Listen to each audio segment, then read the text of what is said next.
بسم اللہ الرحمن الرحیم فمن حاجک فیہ من بعد ما جاءک من العلم فقل تعالوا ندعو ابناءنا وابناءکم ونساءنا ونساءکم وانفسنا وانفسکم ثم نبتہل فنجعل لعنت اللہ علی الکاذبین۔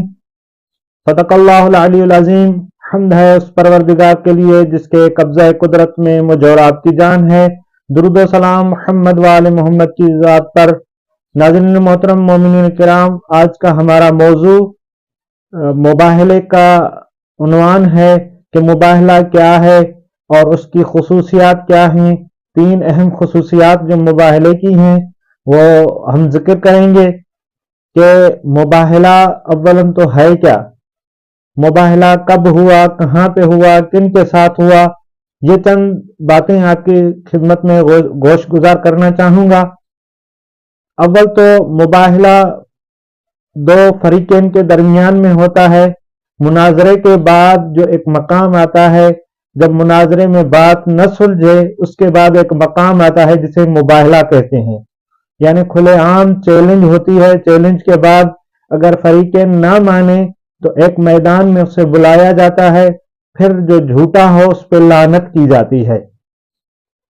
اور یہ مباہلہ مسلمان اور نجران کے نصارہ کے ساتھ ان کے درمیان میں ہوا یہ مباہلہ، اور اس میں انہوں نے ان کے کچھ گاؤں تھے جو تاریخ میں ملتا ہے 73 گاؤں تھے، 40,000 آبادی پہ مشتمل تھے۔ ان لوگوں نے جب ان کے پاس دعوت اسلام پہنچی تو اس کے مقابلے میں انہوں نے ایک وفد تیار کیا کہ آیا دیکھ کے آئیں اور ہم بات چیت کر کے آئیں کہ آیا جس نے یہ اسلام کا دعویٰ کیا ہے، جو اپنے آپ کو نبی کہہ رہا ہے، آیا وہ نبی بھی ہے یا نہیں، یا خالی ایسے ہی دعویٰ پہ ٹکا ہوا ہے اور دعویٰ کر رہا ہے۔ تو اسی بنا پہ ان لوگوں کا ایک وفد، جن میں سہر فہرست جس کا نام تھا ابو حارث، اور یہ عیسائیت کا بڑا اسقف اعظم یعنی بڑا پادری تھا، اور دوسرا عاقب سید، یہ دونوں لوگ اور ان کے ساتھ 12 لوگ اور یعنی 14 لوگوں کا وفد وہیں سے آیا، آ کے مدینے میں رسول خدا کے پاس پہنچا، اور پہنچنے کے بعد انہوں نے اپنے دلائل دیے۔ 2-3 دن باتیں چلیں کہ رسول خدا کے ساتھ ان کی باتیں چلتی رہیں۔ رسول خدا کہہ رہے تھے اشہد ان لا الہ الا اللہ وحدہ لا شریک لہ واشہد ان محمدا عبدہ ورسولہ، لیکن ان کا یہ مدعا تھا کہ جناب عیسیٰ علیہ السلام ہی خدا کے بیٹے ہیں، کیونکہ وہ بن باپ کے پیدا ہوئے ہیں۔ بات چیت ہوتی رہی، آخر میں نتیجہ یہ نکلا انہوں نے ماننے سے انکار کیا۔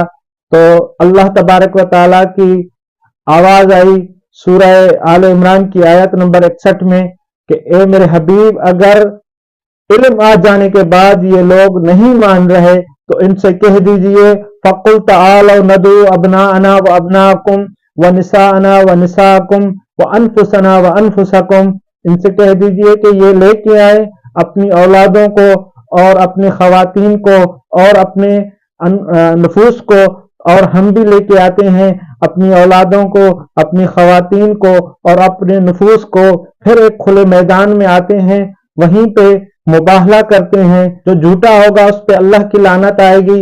یہ بات طے ہوئی، وقت گزرا، جو دن معین تھا مباہلے کا، تو وہاں سے کافی لوگ ان کے نکلے، ایک پہاڑی پہ آ کے رکے۔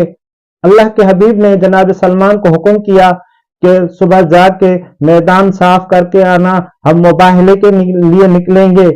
بس عزیزان، تمام مسلمانان اسلام جو اس وقت موجود تھے کہ ان کے خیال میں یہ تھا کہ آیت میں جمع کے صیغے استعمال ہوئے ہیں کہ کاش ہم بھی جائیں گے، لیکن جب صبح نمودار ہوئی اور مباہلے کے لیے رسول خدا نکلے تو تاریخ اسلام کے تمام کتب نے یہ لکھا اور دوسرے فریقین نے بھی یہ لکھا کہ مباہلے میں جانے والے فقط 5 افراد تھے۔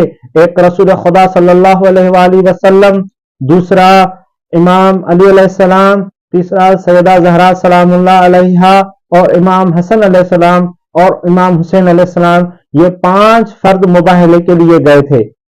بس عزیزان، پہلی خصوصیت یہ کہ یہ 5 لوگ گئے تھے. تمام مذاہب اسلام کا اس چیز پہ اتفاق ہے کہ یہ 5 لوگ ہی مباہلے کے لیے گئے تھے. دوسرا، جب یہ گئے وہاں پہ پہنچے تو ان لوگوں نے جب ان 5 لوگوں کو آتے ہوئے دیکھا تو ان کے ایک بڑے پادری نے کہا کہ جان لو، میں دیکھ رہا ہوں کہ یہ جو لوگ آ رہے ہیں اگر یہ دعا کے لیے ہاتھ اٹھائیں گے تو ہمارا وجود باقی نہیں رہے گا، زمین اپنی جگہ چھوڑ دے گی، آسمان اور جبل جو ہیں وہ ریزہ ریزہ ہو جائیں گے، پہاڑیاں ریزہ ریزہ ہو جائیں گی.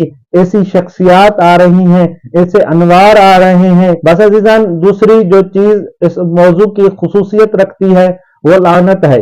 سوال یہ پیدا ہوتا ہے کہ اللہ کی عدالت میں دوسری بہت ساری سزائیں تھیں، مثلا جیسے نمرود کو ایک مچھر کے ذریعے سے مروایا گیا، اور ابرہا کے لشکر کو، ہاتھیوں والے لشکر کو ابابیل کے چونچوں میں کنکر دے کے مروایا گیا.